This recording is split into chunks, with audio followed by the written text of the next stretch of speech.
Hi, I'm Carly. I was a volunteer at the Olympics this year, and I'm answering questions about what it's like volunteering. So, one of the things I want to talk about is a reserve volunteer versus an official volunteer. There is a chance that if you get through the application process and the interview, you might not be accepted as a volunteer. You might be added to the reserve list, which is basically like a wait list. So, that happened to me. I was not bumped up from reserve to actual volunteer until about January 10th, less than a month before the games were starting. Thankfully, I had already had a trip planned to go to Europe. I was going to go to Milan just for 3 days to experience the Olympics. So I'd already had that time planned to be there. I just then needed to extend my trip in order to be able to work enough shifts that I could keep my status available for volunteering.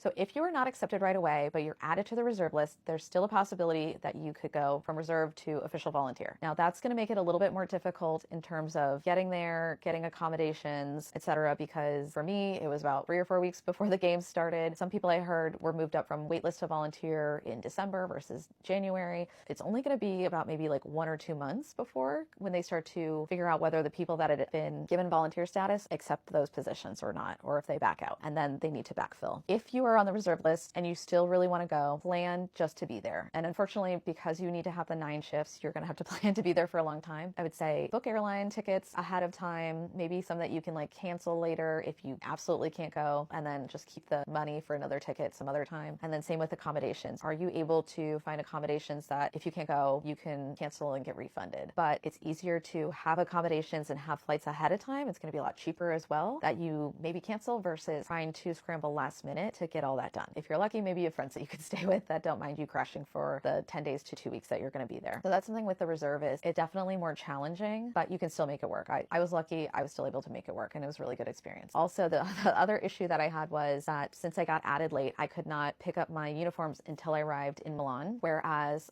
regular volunteers had the opportunity to pick up their uniforms starting in December. So a lot of the sizes in my sizes were already gone, which kind of was a bummer. So you might also not get the sizes that you want or need, but you'll still get something. There's pros and cons to being a reserve volunteer. Obviously, you want to get accepted at the beginning, but if you're still really wanting to be a volunteer, I think it's still worthwhile. So I've got more questions to answer, so please keep following along.